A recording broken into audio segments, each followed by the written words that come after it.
Nous sommes aujourd'hui le vendredi 26 janvier 2024.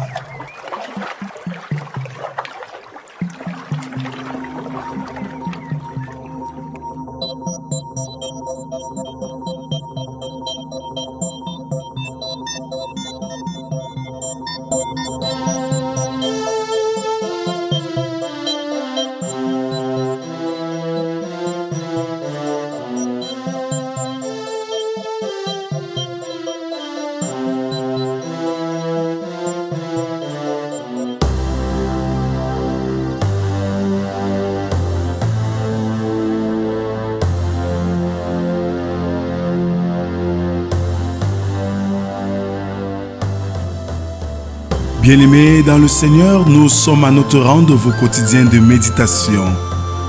C'est l'occasion pour nous de parcourir les Saintes Écritures, de rendre grâce à Dieu pour ce jour nouveau.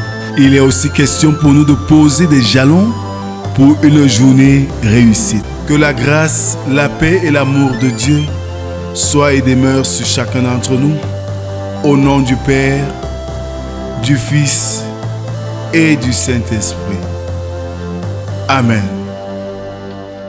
Pour ce matin, je nous invite à chanter un cantique populaire de nos églises protestantes. Au dernier jour du grand retour, dans la clarté d'un ciel nouveau, le Seigneur viendra sur terre pour juger l'humanité. Continuons à adorer notre Dieu avec le psaume du jour, le numéro 36, dont nous ferons lecture des 5 premières strophes qui stipulent ceci. La parole impie du méchant est au fond de son cœur. La crainte de Dieu n'est pas devant ses yeux. Car il se flatte à ses propres yeux pour consommer son iniquité, pour assouvir sa haine.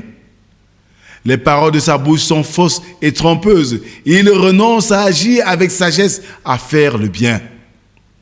Il médite l'injustice sur sa couche. Il se tient sur une voie qui n'est pas bonne. Il ne repousse pas le mal.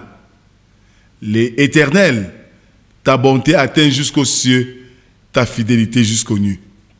Amen. Merci Seigneur de nous rassembler ce matin. Merci pour ta parole que tu vas nous donner. Merci pour ce que tu veux faire de nous, des enfants dignes d'être tiens.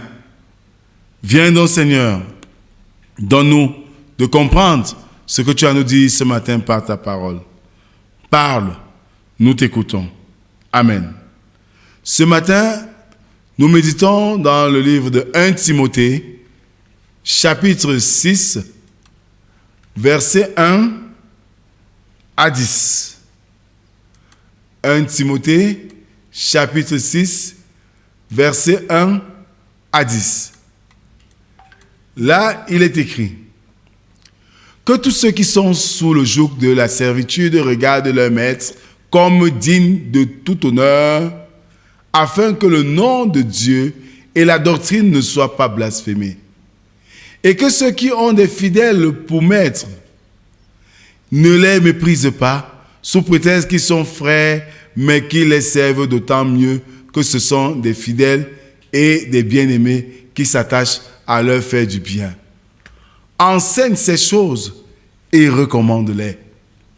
Si quelqu'un enseigne de fausses doctrines et ne s'attache pas aux saintes paroles de notre Seigneur Jésus-Christ et à la doctrine qui est selon la piété, il est enflé d'orgueil, il ne sait rien et il a la maladie des questions oiseuses et des disputes de mots d'où naissent l'envie, les querelles, les calomnies, les mauvais soupçons, les vaines discussions d'hommes corrompus d'entendement, privés de la vérité et croyant que la piété est une source de gain. C'est en effet une grande source de gain que la piété avec le contentement. Car nous n'avons rien apporté dans le monde et il est évident que nous n'en pouvons rien emporter. Si donc nous avons la nourriture et le vêtement, cela nous suffira. Mais ceux qui veulent s'enrichir tombent dans la tentation, dans le piège et dans beaucoup de désirs insensés et pernicieux qui plongent les hommes dans la ruine et la perdition. Car l'amour de l'argent est une racine de tous les maux, et quelques-uns, en étant possédés, se sont égarés loin de la foi et se sont jetés eux-mêmes dans bien de tourments. Amen. Bien-aimés, ce matin encore, Paul prête l'attention sur l'enseignement de Christ. Oui, c'est généralement un ignorant qui croit savoir beaucoup de choses. Mais en réalité, il ne sait rien. Un mauvais arbre porte de mauvais fruits. De même, un faux docteur porte de mauvais fruits. De l'envie, la discorde, les calomnies, les mauvais soupçons, les contestations interminables. Voilà ce qui les caractérise. Si notre doctrine et nos enseignements sont erronés et impurs, notre vie sera également impure. Inversement, si la vie d'un homme est remplie d'envie, de discorde et de contestation, nous pouvons être certains que son enseignement sera faux et impur. Jésus dit, c'est donc à leurs fruits que vous les reconnaîtrez. Beaucoup de faux docteurs ne cherchent qu'à savoir, à avoir raison et à s'imposer au détriment des autres. La défense de la vérité est le moindre de leurs soucis. D'autres faux docteurs ne sont intéressés que par l'argent. Dans leur esprit, la piété est une grande source de gain. Nous devons faire attention. Parce que, attirés par ces gains éphémères, nous risquons de passer outre. Nous sommes venus sans rien et nous partirons sans rien. Ne nous laissons pas distraire. Amen. Merci Seigneur pour cette parole qui nous réveille l'attention afin que nous soyons concentrés à l'essentiel et point distraits aux gâteries de ce monde.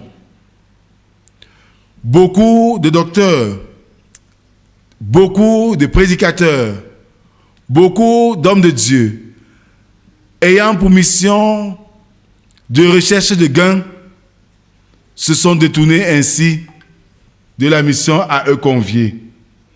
Et tu nous invites à être prudents et méfiants. Donne-nous, Seigneur, de rester toujours à ton écoute, de rechercher ta face en toutes choses et de toujours faire ta volonté. C'est au nom de Jésus-Christ, ton Fils, que nous t'avons prié, lui qui nous a appris à te dire, notre Père qui es aux cieux, que ton nom soit sanctifié, que ton règne vienne, que ta volonté soit faite sur la terre comme au ciel. Donne-nous aujourd'hui notre pain de ce jour. Pardonne nos offenses, comme nous pardonnons aussi à ceux qui nous ont offensés. Ne nous soumets pas en tentation, mais délivre-nous du mal. Car c'est à toi qu'appartiennent le règne, la puissance et la gloire pour les siècles des siècles. Amen.